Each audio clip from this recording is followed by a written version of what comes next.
All right, what's going on, everybody? Happy June 12th. We got a lot going on in markets. Today was the CPI data drop. It is here on my Twitter feed. We see the projected CPI, um, which was estimated at 3.4%. Currently, we have it at 3.3%, which is, in my opinion, pretty solid. Basically, what this means, folks, is inflation data in the US specifically has come in pretty reasonable.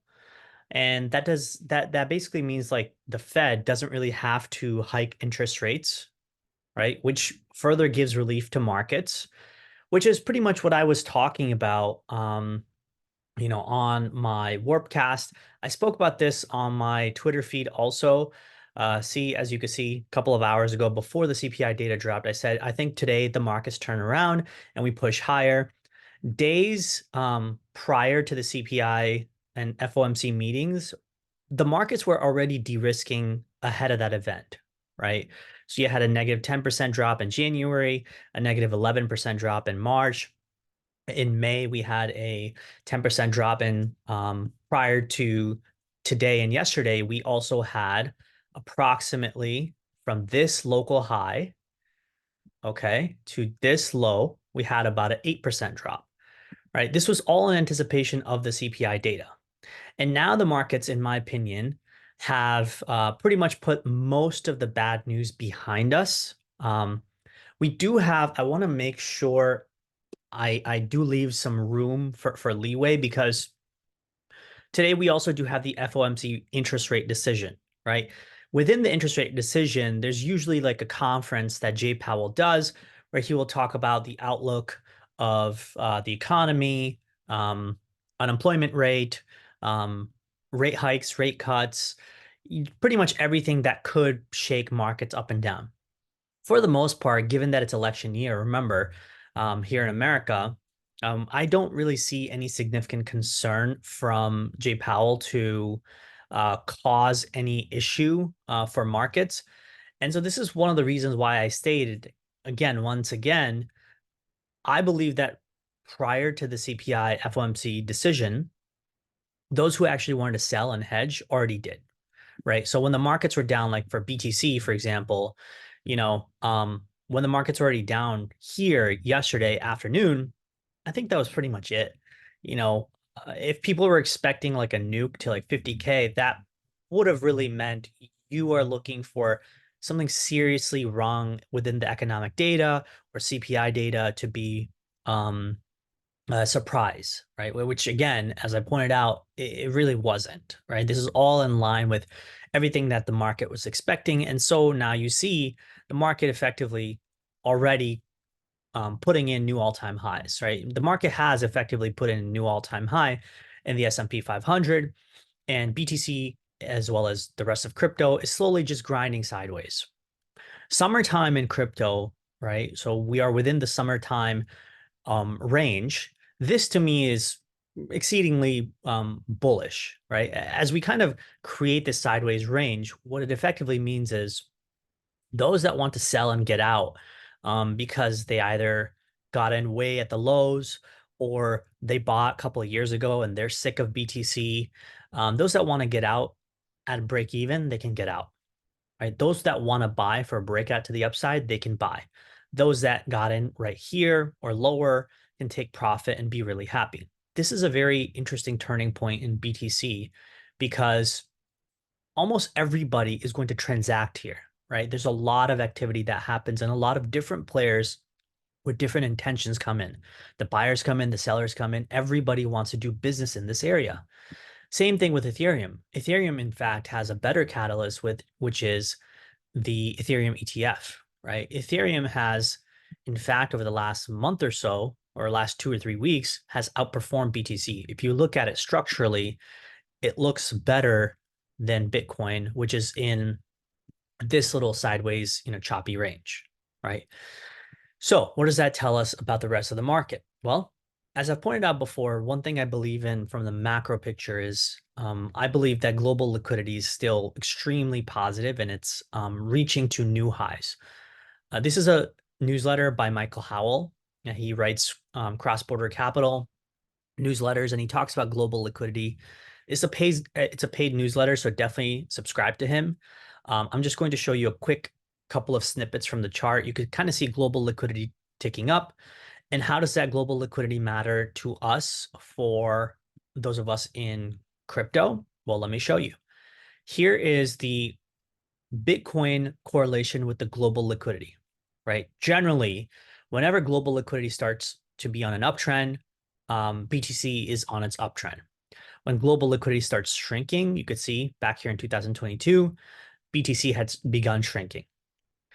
Markets bottom somewhere around October 2022, and that's where global liquidity started to tick up, right? So simply put, we are effectively a form of correlation and risk on asset of global liquidity, period. And I think most people know that to a certain degree, right? So I'm extremely bullish on crypto for the remainder of the year, which I've pointed out multiple times. There's a few assets that I'm a little bit more bullish on. For example, headed into the second half of the year, right? Um, Remember, Q2 is coming to an end. So it's June 12th. By the end of June, we will have closed out the second quarter, and we're going to be heading into the third quarter with positive catalyst news like for example, Biden administration and Trump administration both taking a slightly lighter hand or a lighter touch towards crypto, right? That's number one. Number two, Trump being the candidate that he is challenging the incumbent Biden, he's going to be extremely positive about crypto and say, I'm going to make rules much better for crypto and crypto assets and altcoins and everything in the space from banks to institutions. I think that will supercharge markets even higher. Okay. Then aside from that, we just have this general temperament in crypto, which is that most people do feel extremely bullish about crypto, right? Which is that we believe that we're going to tick up higher. There's a lot being built.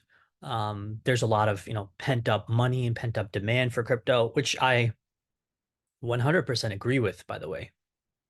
And that leads me to some of the more positive things that are happening in the rest of the crypto market, which is things like degen, right? It's an L3 ecosystem. It started off as a meme coin, right? Like this is a cool thing about degen or even bonk. Like if we look at bonk, okay, I want to show you guys something because I had a little bit of bonk maybe like 6-8 months ago. I was just too dumb to recognize like it's going to be a huge thing. Let me show you. So first, actually, let me go through degen's history. So degen actually decided to be a meme coin way at the beginning of its history down here. Okay, so beginning of January. And then as prices start to move up in degen, right, it came to a point where degen was going sideways here. And they said, hey guys, we're worth about, 50, $100 million. Maybe we don't need to be a meme coin anymore. And they just said, yeah, we're not going to be a meme coin. We're going to be a legitimate project with legitimate utility. And from there, prices took off and prices went all the way up to here, which is approximately, as you can see, almost $800 million. In this range, degen was between 50 million and 10 million. So in this range, it chopped for, several months, right? Or a good 2 months. And then it just ripped up once they announced that they're not going to be a meme coin anymore. See, I think this is the hidden Trojan horse about meme coin bonanza for the next couple of months ahead. Some of the meme coins, including some of the ones you guys know very well that I'm associated with, that I've created, Roaring Kitty, we will get to decide in the next 3 to 6 months if we want to be a meme coin or not. And again, this is not financial advice. I'm not telling you we're definitely not going to be a meme coin anymore. That was never my intention. I launched the meme coin Roaring Kitty as simply that, which is I just wanted to, get onto a very hot meme and a hot narrative and test an experiment, right? But now I've come to realize meme coins are the thing that will propel these markets much, much higher. Currently, we sit at $600,000. If we start making it to, let's just say, for example, right, even if this wasn't Roaring Kitty, okay, if this was some other meme coin, and picture a person who built this meme coin, and now he has a community of 1,000 holders, and the meme coin is right now worth $600,000. Once we get to 10 million, 25 million, 50 or 100 million, these holders become 10,000, 15,000, 20,000. You now have a group of holders who are realizing like, oh, we've gotten onto an amazing meme coin super early. What next? Right? Well, if we all decide as a community together and we say, hey, we don't really want to be a meme coin anymore. We want to build DGen L3, right? Kind of like a DGen L3. Remember, if you're not familiar with DGen layer 3, like I said, layer 3 is just an ecosystem built on top of Ethereum. Okay. And like I pointed out earlier, they were actually a meme coin. Then they just decided to say, well, we got enough money. Let's just become an L3. Same thing with Bonk, right? Bonk and Bonk bot, right? Bonk decided that they don't really want to be just a meme coin. Then they created BonkBot, which, by the way, BonkBot now, if you look at their analytics, let's go to BonkBot analytics. Okay, let's go to Dune. You'll see that they have, hundreds of users, thousands of dollars of revenue. So basically, they pretty much just said, you know what? Instead of just being a meme coin, we're going to create something that uses the Bonk token that rewards the Bonk holders, that will create real utility for the token itself, as well as the Bonk brand itself, right? And now you could kind of see daily active users. They have 18,000 people that use the Bonk bot. Okay. Average daily volume, $38 million. That's just using the Bonk bot, by the way, right? Total lifetime volume, they've put up $6 billion, 6.6 billion. That is an insane amount. And with that money, guess what? With the profitability that they have, they've bought back and burnt 366 that's billion, 366 billion bonk tokens. That is an insane amount, folks. Right? So the point is that if you look at the fees that they accrue on a daily basis, this is the kind of like game I believe that can Trojan horse coins like Kitty or even other meme coins. Now, once again, I want to make it very clear, right? I had no intention of making a utility out of this meme coin, period. So any of the SEC or anyone who's watching this, never did I have an intention. This is a 100% community-owned token. It is a fair launch token. I want to show you guys this one more time because if you go to WAGME.vip, because people have a bunch of questions, right? They're like, oh, why does your token sniffer say you're a 50 out of 100 rating? It is because Token Sniffer and Dex Screener, right? Dex Screener, the website, doesn't know how to measure this liquidity. So they think that this is floating liquidity that could be rug pulled. That's not true at all. Okay. So first, if we go to WAGME, all right, first of all, we're number 2 trending on WAGME. Okay. We're the second biggest meme coin token on WAGME. How does it work? Check it out. The WAGME contract, which again is trusted and backed by OpenZeppelin. OpenZeppelin is like this smart contract platform auditor.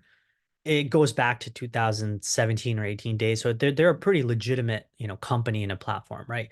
They have given the stamp of approval to WAGME smart contracts, and they have approved that when you create a WAGME smart contract like I did for the Roaring Kitty token, there is no pre-sales. There are no team allocations. Okay. There are no honeypots or LP rug pulls. If you look back on the history of WAGME tokens that are created, not a single one, and there have been hundreds that have been created, by the way, not a single one has ever been a honeypot. Not a single one has had a pre-sale or a team allocation. Not a single one has been able to pull any of the supply from the LP, right? So the liquidity provider is 100% given to WAGME, which again is outside my control, which again is a automated smart contract. So the LP is locked forever. It's gone, done. So even if I leave, right? Like let's just say a day comes and I don't want to be part of the Roaring Kitty community anymore, and I sell everything. This thing still exists. Everybody as a holder still exists. You guys just continue on without me. Okay. But I'm not going away anytime soon. I haven't even sold a single token, right? If you look at on the number two holder here, I have $27,000 in value, right? I can nuke the price and sell everything, but I don't really care to. I'm just like, why would I do that? That makes no sense. I've gotten in early.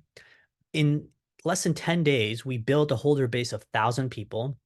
In less than 10 days, we have a Telegram group of 700 people. We've got, continuous activity in the Telegram, buyers, people discussing everything that we're doing, how we're growing the community, what all changes that we need to make. We're changing up the brand a little bit. We're making the brand more friendly to the base color scheme, right? Which is kind of like this little kitty right here. Okay, so it looks like this rather than the previous fiery brand. So we're becoming more aligned with the base chain. And I feel like, if you look on base scan, right, you grab the contract address here, okay, put it into base scan, you will see that, not only do we have a legitimate um, token tracker page, you have a good amount of holders, a good amount of supply, which cannot be increased, by the way. The holder base is quite well distributed, right? Aside from these two top 4% earners, everybody else has, gotten in and worked their way up trying to be a bigger holder.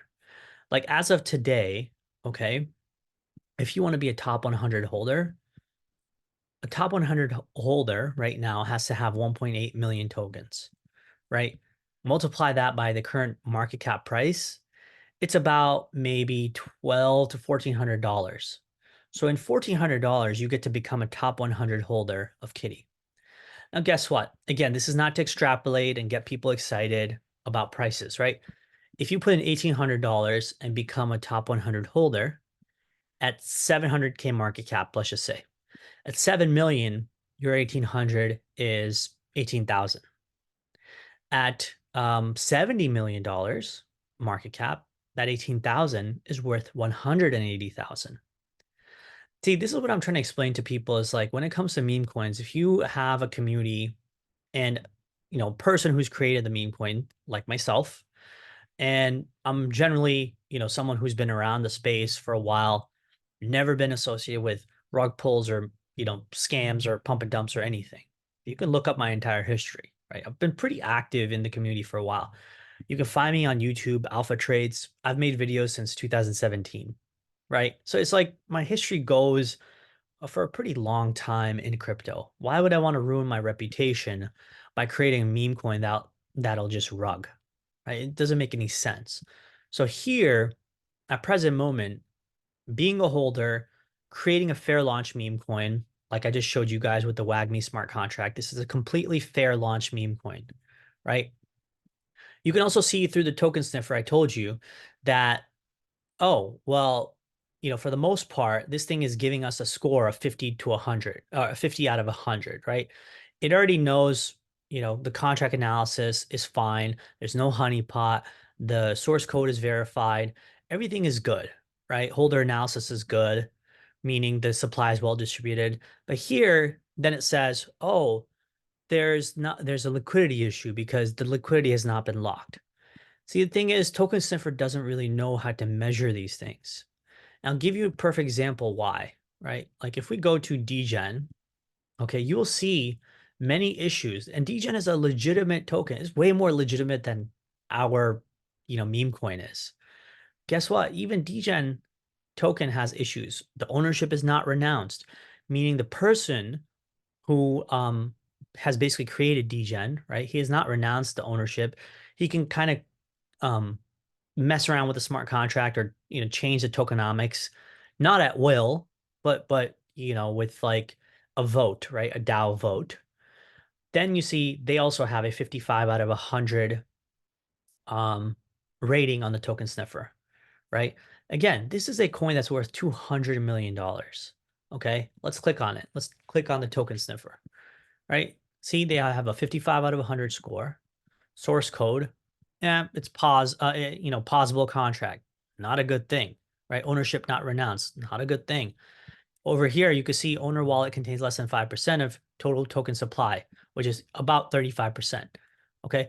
So as you can see, right, they will show all these details, but what people will see is that, oh, this only has a 55 out of 100 rating. This scares people because they don't really know how to measure stuff like this. They don't know how to actually do the due diligence. Even for DGen, see, they don't have a lock liquidity. Neither does Roaring Kitty, right? But the difference is our liquidity is actually locked in the safest way because it's completely out of our control.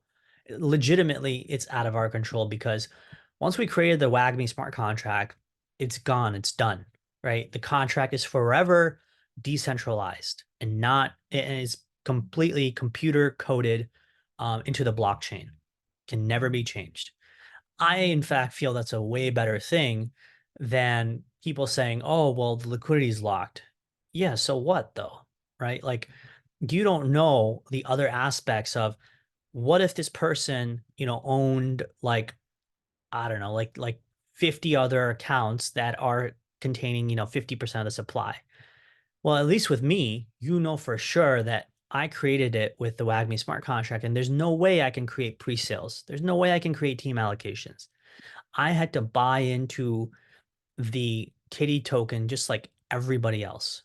The Roaring Kitty token is in fact the best expression of how, fair launch meme coins should be, which is that everybody needs to buy in, everybody needs to work for their bags, everybody needs to push, the token in the best way possible. If you believe in the meme, that is. So beyond that, right, we created the Roaring Kitty token pretty much based off Roaring Kitty, okay, which is Keith Gill, this guy, right? My big thesis is that, Keith Gill, Roaring Kitty, is going to be a central figure of um, meme season, and he's going to be a very active figure just in, talking and tweeting and being active through the rest of the year. Okay. So our entire meme premises is based off, Roaring Kitty being extremely active and a central sort of memeable character this entire year. And I feel like we're going to be correct because the thing is, all the celebrity meme coins that start coming up, right? I think sooner or later they're going to disappear. But Roaring Kitty, like he's got a massive following, right? He is associated with, GameStop, right? GameStop is doing pretty damn well. Okay. So for the most part, like I see no issues when it comes to Roaring Kitty being a central character of this entire movement. And whether the cool thing is like Roaring Kitty will be a central character, but not only because it's, associated with GameStop, his persona, but no matter what he talks about, he is now seen as like this figure for representing the average retail trader. So whether he buys GameStop or AMC or any other stock, right, he will ultimately be a character that many, many thousands and millions of people follow. And our bet is that our meme coin, which is the only meme coin on base chain, is going to be the best representation of Roaring Kitty himself. Okay. Because we believe that base chain is going to be the place where retail consumers from Coinbase and pretty much from all over the world are going to be attracted to. There's going to be a lot of activity, a lot of people, a lot of money flowing into base chain. Okay. Aside from that, within the meme coin community, right? Most meme coin communities, it's like it's all about, fake hype and this and that. Well, we here in the Roaring Kitty community, we have a checklist of things that we're doing, things that we've gotten done, things that are pending. So here, every day or every few days, we update this checklist and let people know. Here's everything that we're doing. Here's the partnerships that we finalized. Here's the places that we gotten listed. Here's the stuff that's pending, hoping to get done soon. Right. So all in all, we're trying to be as transparent as possible with the community and letting people know, why is our contract safe? Why does it not matter if this thing doesn't say liquidity is not locked? Why do we look at these issues and dig into them a little bit more? right? These are the things that you have to talk to people about, and I'm happy to do that. But, you know, you can't really just spread FUD and tell people like, oh, well, liquidity is not locked, so it's not a safe contract. No, you have to do a little bit more research, right? Why does it say the liquidity is not locked? Have you ever seen meme coins that have gone to zero even when the liquidity is locked?